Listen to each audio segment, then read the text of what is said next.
afternoon and welcome to Moments with Pastor E. I have to say it's been a while since I've been on air live. I took the summer off, as most of you would recognize from the repeat programs, but I'm back. So here we go. Good afternoon and welcome. Thank you guys for joining us. I have with me today a very special guest, and I'm going to give her a moment in just a little bit to introduce herself and tell you why she's here. We're going to have a nice little conversation, and I hope that it will be helpful to you. Father, we thank you for this moment in time. We thank you for bringing us here. We pray that you would bless our conversation. Let it be a help to someone, somewhere, in Jesus' name. Amen. So, I'm glad to be back after the summer. Lots of things have happened, lots of transitions, but I'm here and I'm happy to be back with you. Thank you for supporting us over the years, and continue to, when you come in on Facebook Live, please share, subscribe, and let your friends know that Moments with Pastor E is back up and running in full swing. So good afternoon, my dear. Good afternoon. How are you? I'm doing very well. Very Thanks well. for having me here. Oh, thank you for coming. Thank you for accepting the invitation. So I'm going to give her a moment to tell you, and the reason I'm not even saying her name is because I know what people do to my name, so I'm not even going to try. I'm going to let her introduce herself, tell you who she is, and what we're going to be talking about this evening. Yeah. So Absolutely. welcome. Thank you. Yes, my name is Sarojini. I am the Organizational Development Coordinator at the NAN Project. We are based out of Lexington, but we work kind of all over Massachusetts and a little bit of New Hampshire right now too. We are a mental health and suicide prevention awareness organization. So we go into schools, mainly middle and high schools, but kind of all over the community, wherever people are talking to kids, and talk to kids and talk to adults about what suicide prevention looks like, how important mental health awareness is, and what we can all do to help each other in this life. Very, very good. That was a nice introduction. So this afternoon, we're going to be talking about suicide, mental health, and all that stuff. I know it's a difficult topic, and we would rather not speak about it. Yes. But it's so necessary. Absolutely. To because so many people, you may know some, I know some people, maybe I don't know them personally, but I've heard, of people committing suicide, and there's a study that says suicide is the leading cause of death among young people. Is that yes, true? And unfortunately what we're seeing is that trend. I think one thing that we are really fortunate to see is that those numbers are going down a little bit. I think after COVID and after the pandemic, we've put like a really necessary focus on mental health. But for the most part, yes, it is a leading cause, and depression and anxiety are really high amongst young people, especially young girls and young people of Black and brown people of color, and Indigenous people as well. So these numbers are extremely high. Anxiety and depression can lead into suicide. So we're wary of all of it, for sure. Yeah, and you know what kind of shocked me today, because I'm from the Caribbean, and in studying this whole thing, I found out that some of the neighboring islands, I'm from Montserrat, so some of the neighboring islands like Haiti have a high percentage rate of suicide. And I didn't even know that. Thank God you were coming on, so I did some studies. But a report from the Centers for Disease Control and Prevention looking at mental health and suicidal behaviors from 2011 to 2021 indicates that 13% of high school girls had attempted suicide. 30% had seriously considered it. That jumped to more than 20% for LGBTQ plus teens. 45% had seriously considered it. So it's almost an epidemic, and it's not it's not just in the United States, it's around the world. Absolutely. So, can you tell us a little bit about the organization you work for and how it came about? Because it has the name NAN, and I thought that was, an acronym. But from what you said, it's not. It's the name of a person. Yeah. So, tell us a little bit more about that. Yeah, so we are the NAN project. Because of the capital letters, it does look like an acronym, but it is in fact the nickname of the girl that we're named after. Her name is Nancy Kavanaugh, and her mother and brother started this organization in 2015 to honor her memory. She died by suicide in 2012 after battling a long battle with OCD, depression, and anxiety.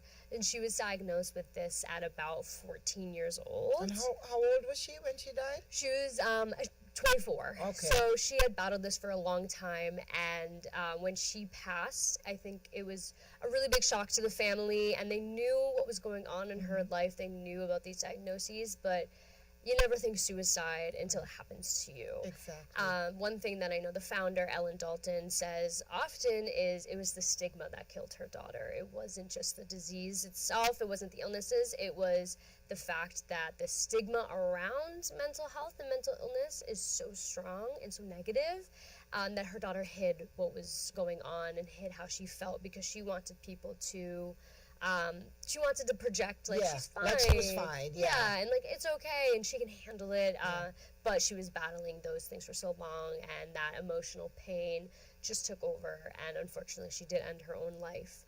So they started this organization in 2015 to go to schools and talk to kids when they might be getting diagnoses, they might be getting really big life events in middle and high school, and we may joke a middle high school, just a bad time, things happen, we grow out of it, but when you're there, that's your whole world, that's your whole life, and so when things happen, bullying, online harassment, you're trying to figure out your own sexuality, you're trying to figure out who you are, your own identity, all of those things can really contribute if people are being mean to you, if people don't accept you, or you don't feel like you can accept yourself.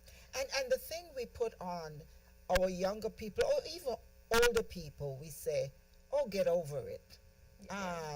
You just have a case of the blues. Right. We minimize it, not understanding what we are actually doing to the people that are carrying this burden, because it is indeed a burden. And I'm going to talk about my own daughter. I have a daughter that just turned 30 on Tuesday. And the only reason I'm bringing this up is because we're talking about suicide and because she has told her story right on this platform. So, because I don't like telling people stories, I'd rather people tell their own story. But she was brave enough to sit on this platform and talk about her struggles and talk about the fact that she became so overwhelmed and felt like, it's no use going on, that she almost committed suicide. And the thing that stopped her, and she talked about it, is the fact that at the moment when she was going to do it, I happened to call. Oh, wow. Okay. There was a telephone call. God must have prompted me at that moment to call her, because she said I was standing in the kitchen with a knife and I was going to slash my wrist. Whether she was going to be successful or not, we don't want to know. Yeah. We don't want to know. But that phone call. Right. That phone call, she said the minute I called and she heard my voice and I said hello, she just dropped the knife. And that was it.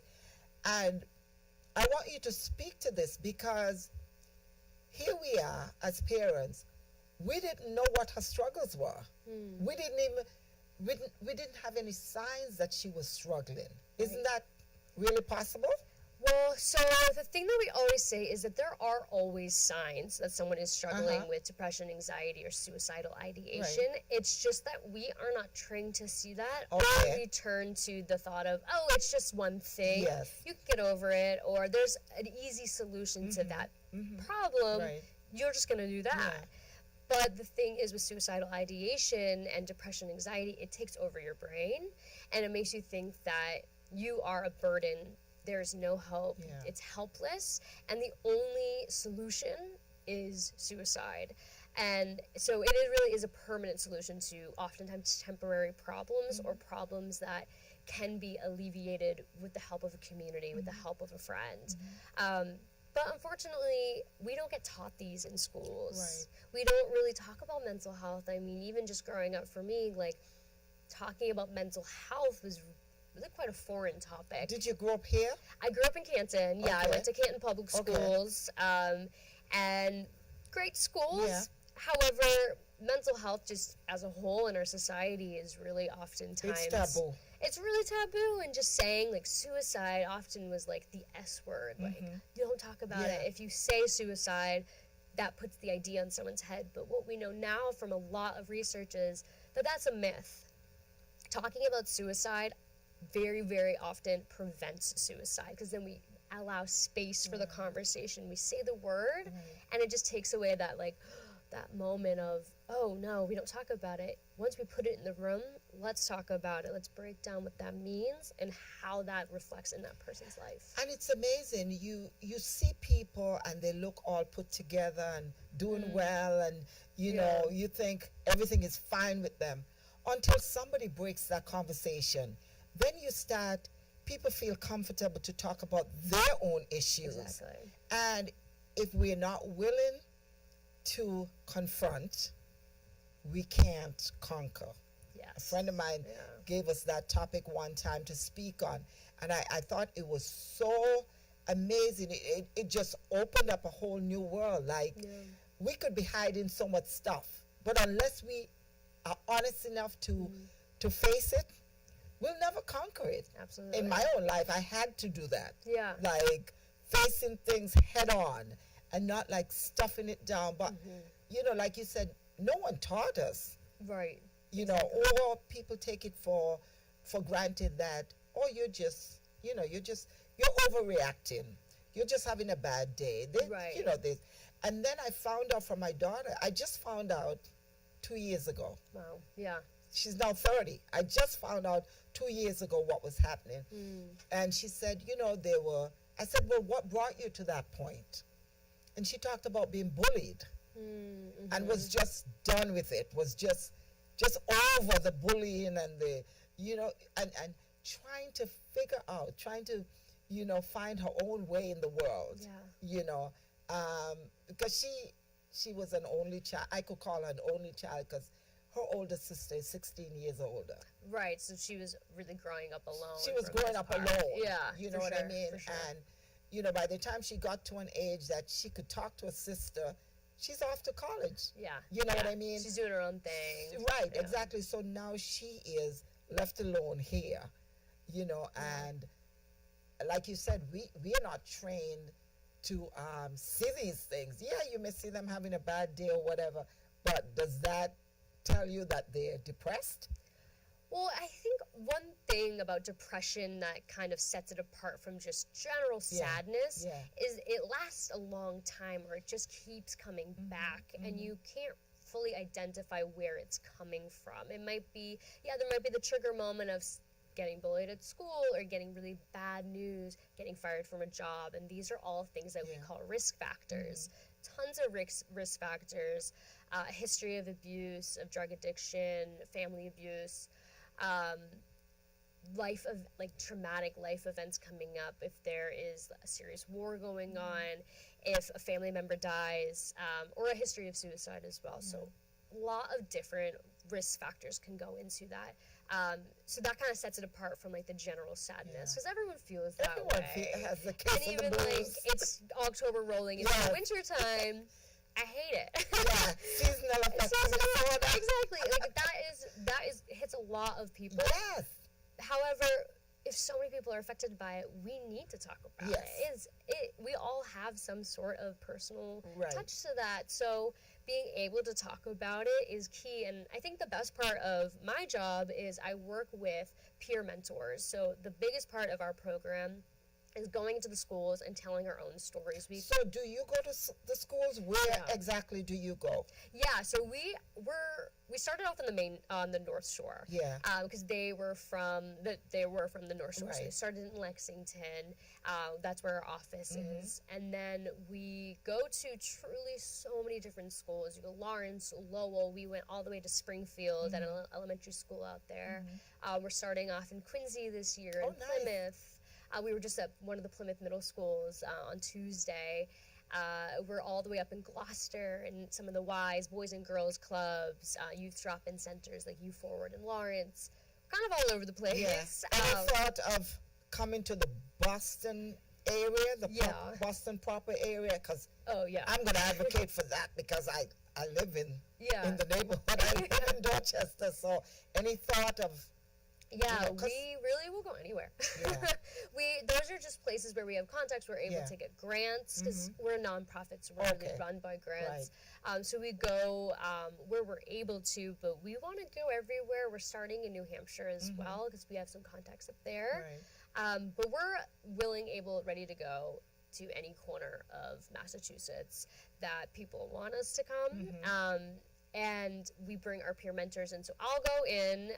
It's kind of, we have like our senior staff and then our peer mentors. So our peer mentors are between like 18 and 25 years old and they are young people who are sharing their stories. Okay. We call them comeback stories because there's a focus on the hope, there's a focus on the recovery piece and what helped them get from that. So low these are the point. kids that were suicidal at one point or on the Yeah. verge of. Yeah. Yeah. A lot of them, maybe not exactly suicidal, but there has been depression, anxiety, bipolar, OCD, other different types of mental health issues that have affected their lives in some way. And they're now at a point where they're able to talk about it, where writing down their story and telling other kids about it is part of their recovery journey, is part of their comeback. Because that can bring a lot of peace, that can bring a lot of clarity to someone in their journey, sharing their story. And then in those sessions, so we go into classroom settings. That's usually where we like to go. Traditionally, like when a guest speaker comes into a school, it's in an auditorium, but we've really shied away from that because it doesn't really connect to the students. Okay. It's not like an intimate space, and students don't usually ask a lot of questions when we're there. So we go into classroom settings. We'll tell the story of how we created the NAN project, and then we'll have one or two comeback stories, and then we'll open the floor up to the kids to ask us whatever questions that can come from like our stories or just mental health in general. And then we talk about warning signs and how to find and tell a trusted adult about what has happened or what you or a friend are going through. So that's like the meat, really the meat of our program. So we go anywhere. So how does one connect with you guys? Let's say, you know, somebody in the Boston area would like to see you guys in this area.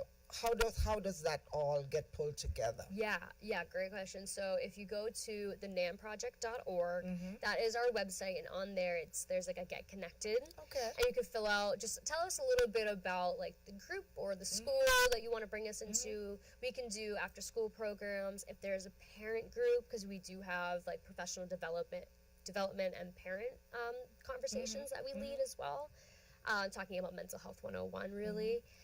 So if there's a group or you're trying to get something together, or even like you have like a staff meeting and you want us to come in, let us know what the general like vibe is, what you're looking to learn, and where you are located, and we'll reach back out within like 24 business hours and get going. You'll hear from our assistant director of scheduling, and it's really easy. All right, so look into the camera and tell people where to go. There might be somebody who's listening who knows a group, has a group, wants to connect, you know. So for sure. Yeah, so if you would visit the nanproject.org, so THENANPROJECT.org, and then you go to like get connected, you can fill out our little like web form and just tell us a little bit more about the group that you're looking for, your name, where you're located, and what kind of education you think y'all need. and then we can set up a time to Zoom with you or just email communication to get to know your group a little bit more, find out when the best times are for us to come. And then we'll come in. We usually take about like 45 minutes to an hour and a half, like anywhere between there. That's usually a decent amount of time to get through the education piece and have a good conversation. We love to have a bigger Q&A section so that people can ask whatever questions they have, because that's usually where the most education comes from. Do you guys ever do like a Zoom, Zoom meetings? Yes, we have done a lot of virtual, and we were striving through COVID, so we did a lot of virtual presentations, and we are happy to do that. And we usually have a slideshow that we can show on virtual or in person, so that is definitely a possibility. Okay, good. Because somebody out there may want to connect with your group. Absolutely. Because mental health, I always say mental health is part of your general health. Absolutely, yeah. But for years there has been such a taboo around it, you know, that people are, like you said, are afraid to share that they're not having good days, and you know, it's progressing, but they're afraid to talk about it because then, you know, they could be marginalized, they could be, you know, looked upon as if because people used to consider mental health as being crazy. Right. That you're crazy. You're going to get locked up. Yes. You're going to get put away. Exactly. 100%. And so, you know, I think people still carry that stigma with them that, you know, let me just suffer here in silence, which is the really dangerous Absolutely. part. Super dangerous. Like we always say, there is help and there is hope. Never worry alone. If you have a worry about a friend, about a coworker, about a partner, talk to someone about it. And then there is a way to approach them and just ask them the question. And we usually say, like, if you're going to approach someone, list off the changes that you've seen, list off those warning signs. So if you have seen a friend or a coworker and they aren't dressing the way they usually dress, their hygiene isn't the way it usually is, they're sleeping way more or they're sleeping way less, eating way more, eating way less. Withdrawn, isolating, canceling plans, you can't reach them anymore through social media. These are some of the big warning signs. Drug and substance use, if that is something that they normally don't do or they do a little bit but that has increased greatly, that's a really big warning sign. And then, of course, self-harm or self-injurious behavior. So if you're seeing any of these, the best way to approach someone is just to say, hey, I've noticed these things, and I'm not coming at you from a place of judgment. I'm coming with a place of concern. How are you doing? What's been going on? And usually if you list off a couple of things that you've seen, it's really hard to brush that off. If you kind of come to someone and say, hey, how are you doing? Good, how are you? You know, it's not a very exciting conversation. Yeah, good, we're fine. And then you can brush it off, you move on to the next topic. But if you're saying, hey, I've noticed this, it shows that you care and shows that that person's not invisible. Right.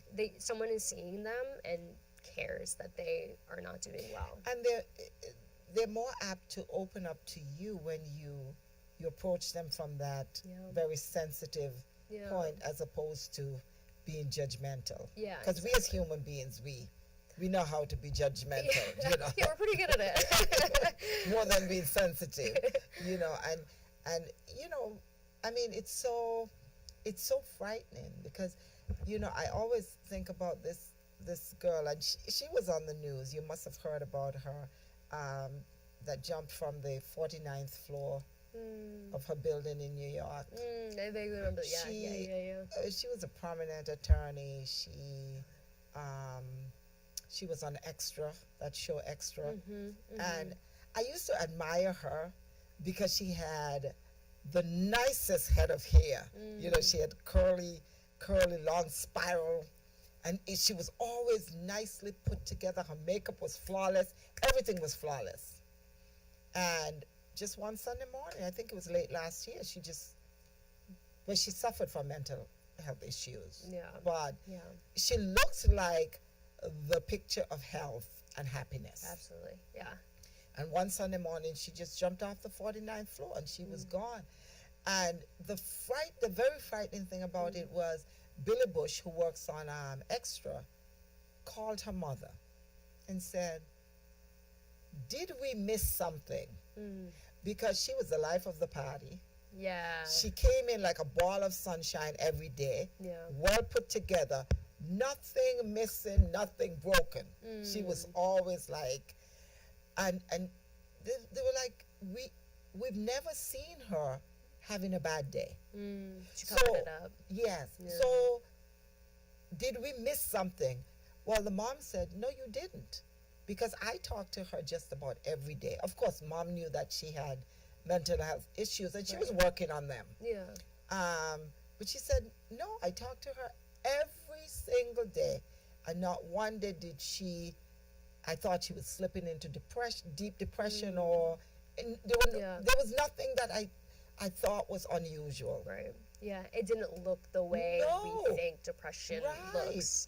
And I think that is a really scary thing. Scary. It's pretty common to the person that's doing the most, has the most extracurriculars, seems to be the life of the party, has it all kind of going on. They can always be struggling. And I think that that's why we want to open up this conversation, Yes. is to realize that talking about these things, you're not a burden for talking about it. You're not putting on something on my shoulders if you're expressing that you're in pain. We want to know, but that is such a common thing that people feel that they are a burden to somebody. They're a burden to the people they love. And they're shamed. Yeah, and You know, yeah. it's a bit of shame that, you know, I look the part, but I'm falling apart. Yeah, And how can I do that? Yeah. How can I look the part, but I'm falling apart Yeah. at the same time? Yeah. So people just don't want to.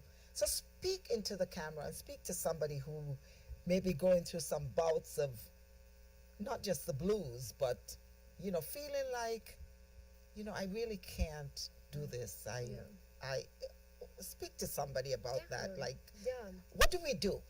Yeah. Where do we go? If you're feeling any type of way, if you're feeling that this constant sadness, it's like a shadow that's following you around, you're just being burdened down by it, and you feel like you can't go anywhere, the best place to go is to someone that loves you. That could be your chosen family, your biological family, whoever it is. It could be your pastor, it can be a coach on the soccer team, truly anyone that you trust. And just, you don't have to know exactly what's wrong. You don't have to say, oh, I have depression. You don't have to have a diagnosis to have depression and be sad. I think just saying, hey, I don't feel right. I don't feel the way that I want to feel. I feel off. Being honest with that, I think, is really, really scary, but it's the best thing that you can do for yourself. And you are whole. You are worthy of help simply because you exist. You don't have to do anything. You don't have to be a football player, star quarterback. You don't have to be the best in class. You deserve help simply because you are a human being on this planet. Some resources that we really are tried and trusted here at the NAM Project are 988. It is kind of like the 911 version for mental health. If you call 988, they will connect you to a local suicide hotline and get you someone who can listen to you and tell you some resources that are around your area. And just having someone to talk, having someone to validate those feelings and say, hey, I hear you, I believe you, and you are not alone in this, can be extremely helpful. So please call, please reach out. Someone is always there. You may not know them, it might be a stranger, but someone is always there and someone always cares about you. So please reach out. And there are way more resources on our website as well for people who know someone who is struggling and just doesn't know what to say. Sometimes that can be the hardest thing. But just listening, being there is so important. Just saying, hey, I'm here, I hear you. So we have a ton of resources on our website. There is help and there is always hope. So please reach out. Well said. And you said the 488 number. 988. 988. Yeah. So when we have an emergency, we call 911, Yeah. right? Mm-hmm. Someone's sick at home, someone fell, whatever the case is. We dial 911. We find that number. Okay, so for mental health, thank God there is Yes. an emergency number. Yes. 988. 8. And like you said, you're not alone. You're not alone, because it says here CDC's provisional data for 2022 show a record high of 49,369 suicide deaths, coming after modest declines in 2019 and 2020. So in 2022 alone, almost 50,000 people killed themselves. Enough to fill Fenway Stadium. Yes, exactly. So that's why she's encouraging you. You're not alone. You're not the only person that feels like you're despondent, you're sad, you're in a place that you can't get out of. You're not alone. Dial 988. Or get onto the NAN project, see what resources they offer. I mean, don't be ashamed. And, you know, I'm from a Christian community. I'm a pastor, as you know. And I am a big advocate of people attending to their mental health. Okay? Because sometimes in our churches, we feel like, okay, well, we have God, and God can answer. And yeah, I believe that wholeheartedly, and I believe in the power of prayer. But I always say to folks, if you take care of your physical health by going to the doctors, why can't you go to the doctor to take care of your mental health? Right. So if you need to find a good therapist, you can find yourself a Christian therapist. They're very few and far apart these days, though. It's very hard to find a good therapist because what COVID has done to us. I mean, everyone's looking. One thing that we do have now across Massachusetts is community behavioral health centers. Okay. So these are kind of like urgent care for mental health. Okay. So some of them have different hours, and you can just Google it on Elliott Community Human Services website. They have more information about community behavioral health centers, or CBHCs. So community behavioral health centers. Yes. Yeah. They're places where you can go to get directed to direct services. Okay. So if you're like, something's happening, I don't know where to go, 988 or finding a community behavioral health center is your best bet. I think that those are really great resources for people that just don't know or have not been told. Right. And I think the other thing that we can do, if you are like sitting at home or you're saying to yourself, well, I don't know anyone who is suicidal, I don't know anyone who is depressed, so this doesn't really relate to me. One thing that we can do is gather resources. It's better to have them when you don't need them than to need them and not have them. And That's watch good. the language we use, watch how we talk about our own mental health. We don't want to we want to promote self-care and that positivity, but we want to be realistic about it. So if you're not feeling well, just say, hey, I don't know, I'm not feeling great. You don't have to say you're depressed. You can just be honest about where you're at. And one thing I will say too is when we talk about suicide, using the word committed suicide has the stigma of that you've committed a crime. And legally, it might be a whole other thing, so lawyers, we can talk about it later. But when we're talking about it amongst friends, we say died by suicide. Okay. That's the best way to say it, so we take away that stigma, because the word committed can mean oh, that's a criminal act, you've done something wrong. It's just making it worse to talk about it afterwards, because then people can hear that and say, oh, well, they think suicide's a bad thing, so I must be a bad person. So we want to change our language, change our brains, change our habits. So if you do run into someone, you do have a friend that is thinking about depression, thinking about suicide, they just haven't told you yet, you can present as someone that they are able to talk to if you change your language. You can show as someone that they can trust, so that when it does come down to the time where they need someone in that moment, they know they can call you. And that's the main thing we can be, is that trusted adult, is that friend, is that listening ear. Yeah. Now, how long have you been with the NAN project? I have been working at the NAN project for a year now. Yeah, I started last September, And so my job at the NAM project as organizational development coordinator is coordinating our peer mentor program, making sure everyone gets to all the schools they need to go to, all the transportation needs and everything. And some of the behind the scenes work of we're trying to expand our program, we're trying to get to more schools, we're trying to get to more states. So I am involved in just how can we grow Like in a an equitable recruitment way. type? Do you Yeah, do in a way, and getting some systems Yeah, down system, to yeah. really making sure we can kind of like expand in a way that is equitable, that's making sure that we're keeping track of all of our pieces so we're not leaving people behind. And yeah, and finding more money. Because unfortunately we are a nonprofit. So, Right, right. So you, like you said, you depend on grants, right? yeah, yeah. So, in your estimation, what has it been a great success? Yeah, so far? I think I'll brag about my job for Yeah, a minute brag, because please. I think working with the NAM project, we're a really small team. There's 11 full-time staff and then a myriad of people in the background helping us get everything that we need and really make this system go, and then about like 20 peer mentors.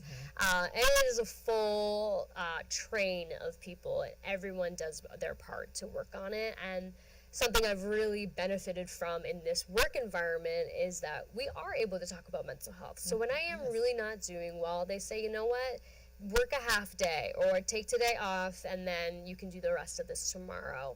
They are very forgiving and very understanding That's of great. when things happen. That's great. And I would love to see that in more work environments. I know it's not always possible, but we can be considerate of other people's Yeah. mental health and where we're at.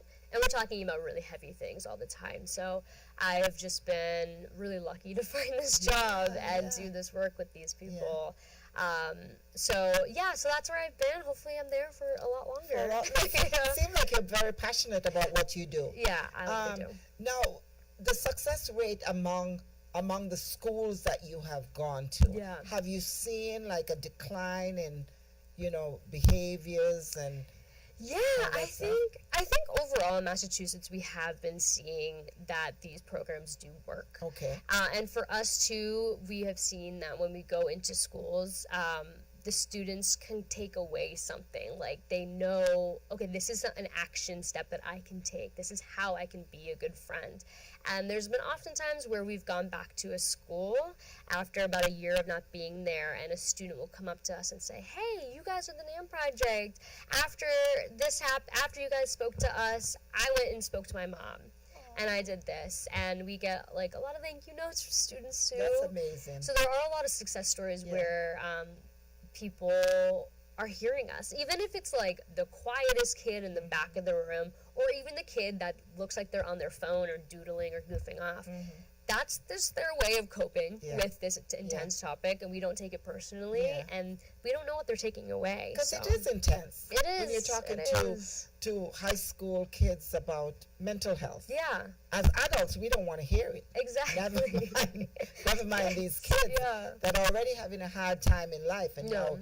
you're coming with this thing, and but Yeah. whatever helps. Yeah, exactly. You know? And we have like a very wonderfully diverse group of people. So like I get to speak to to these brown kids who haven't been able to speak about this in their culture, who haven't seen someone talk about it that looks Right. like them. And a couple of times I've had young Indian kids come up to me and say, hey, like, my parents won't talk about this. What do I do? Or I've never heard this spoken like this way before. Or, I've been bullied too for the color of my skin.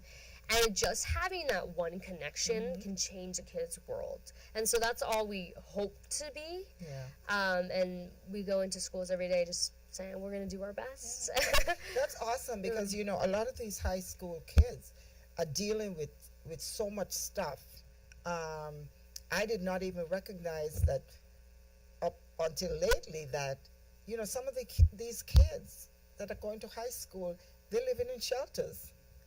They Yeah, live you- no place. They're running around from one friend's house to the next. Right. Don't know where they're going to sleep tonight, but, have the drive that they're gonna succeed. They're Yeah. gonna make it. And I've seen some success stories, boy, with some of these high school kids are now climbing the corporate ladder, Right. having been homeless, Yeah. being foodless, Yeah. clothesless. Yeah. Yeah. But they were determined. Yeah. And I think your organization, speaks so much to these kids and takes a little burden off of them, Yeah. making them understand that it's okay. Yeah. Because there are other kids that are going through the same thing. Because Yeah. sometimes they may feel isolated too. Yeah, they might be like, I'm the only person. Yeah, I'm the like only this. homeless Yeah. high schooler. Yeah. I'm the only one that's begging for food somewhere. Exactly. Begging And for a we place. don't know where kids are coming from. They're bringing in way more than just their books in their Right. backpacks. Right. There is so much trauma Yeah. going on. And yeah, so hopefully we can and coming from all of the different places that all of my peer mentors come from, all of our stories are so different. Mm-hmm. And so one peer mentor might talk about their struggles Yeah. with homelessness, or another might talk about their parents' divorce Mm-hmm. or moving from this country to America. There's so many different Yeah. paths, and so we want to normalize that all of these paths can bring up a whole lot of things. Yeah. And so how can we talk about it, and how can we connect together to Yeah. say, yeah, I've been there and it gets better. Yeah, because some of these kids move from foreign countries and are living here. Yeah. And it's very hard sometimes to fit in Yeah. because, kids are cruel sometimes. So they hear your accent and, oh boy. Yeah, where are you from? Yeah. So, Yeah. even moving here as an adult, I moved here when I was, like 29. And it was hard settling into the culture. Yeah. It was really very hard. Yeah. But I was older, so Yeah. I dealt with it. But imagine taking a 5-year-old, a 6-year-old, a 12-year-old, 15-year-old, and landing them Yeah. in this culture. Yeah. I mean, it's Yeah. Just always, it's hard to figure out, like, okay, am I wearing the right thing? Am I doing the right Yeah. thing? I don't know. Like, sometimes, language barrier is Yes. so common. One thing that we do when we go into schools is we bring tablets Mm-hmm. that have all of our presentations downloaded in 7 different languages. good. So, for example, Khmer, Haitian Creole, Spanish, Portuguese, Arabic. We have these languages so that when there are students that their first language is not Yeah, English, yeah. they can still follow along and be able to ask questions. And usually there is a teacher in there that can be the translator to help us answer those questions for them. But we want to make sure we're touching every kid Yes. in some way, Yeah. because that is the hardest. so Where you're important. kind of sitting there this is nothing to Yeah. I just don't know. So we want to try to bring everyone into the conversation. Would you come back? To hear? Yeah. Yeah. I loved our conversation. Oh my God. And I hope this was helpful to somebody, because you know what? We need to break down those barriers. We need to, be able to get past the taboo and, all these things that hold us back, actually, because, unless we can confront, Yeah. like we said, we can't conquer. Yeah, And exactly. there's so many people that are living in fear of, I'm not going to be liked, I'm not going to be respected because I have this issue of mental illness. Yeah. Like, I suffer from depression, I suffer from, and I mean, it's not one culture or one race that this is affected. It's affecting everybody. If you're a Absolutely. human being Absolutely. that walks this earth, Yeah. at some point you feel some sort of way. Yeah. You know And what we I mean? all have, like you said before, we all have mental health just like our physical health. Yeah. So, gotta take care of Gotta it. take care of it. I Yeah. mean, if you're struggling, 988 is Yeah. the number, Yeah. and the NAN project. And I'm certainly gonna have you back on again, because Thank you. this was awesome. Thank you so much. Because like I said in the beginning, it's a difficult conversation, but I feel like, these are things that we have to talk about. 100%. It's no longer the 1930s where everybody is just in their Yeah. own little space, Yeah. didn't even know what mental health was. Right. Okay? Yeah. It was a disease that was considered, you're crazy. Yeah. Yeah. Exactly. Let's get some ECT. Let's put Yeah. you in a back room, dark room, someplace. Yeah. But this is a whole different world where, there are treatments. Yeah. And people don't have to suffer in silence. Yeah, You know, exactly. you just have to take care of it, take the bulls by the horn and say, I'm going to take care of my mental health as I take care of my physical and my spiritual health. Yes. Yes. So, thank you so much for coming. Thank I you. do appreciate you. And you say so hi to your sister. Yes, I will. Her sister is actually my co-worker. And they're anxiously waiting the arrival of this little baby girl. Yes. Oh my God. When is she coming in? 2 weeks? Yeah, truly, like any day now. I'm waiting for the call. Yeah. So you guys are overexcited, right? So excited to have a Yes. new baby girl in our lives. And I met your dad a few years ago. Oh, So I great. know who I was he like, of the is. fam. So, and your sister was Oh, on yes, my yeah. show. And Angeli was on my show too. So, Yeah. I mean, this is your family show. This is a It's shut a family show. affair. Who knew? But thank you for having me. I Oh, you're appreciate welcome. it. And I do appreciate this was awesome. Thank you. Lots of good information. And I encourage you, go on to the NAN project, NAN project, and you can get all the information there that you need. How to connect. You have resources on there, Oh, yeah. right? Yeah. So don't suffer. There is help out there for everybody. So until next Saturday at 3 p.m., this is Pastor E saying, may the Lord bless you and keep you. The Lord make his face shine upon you and be gracious unto you. The Lord lift up his countenance upon you and give you peace. Have a wonderful evening. God bless. I love you.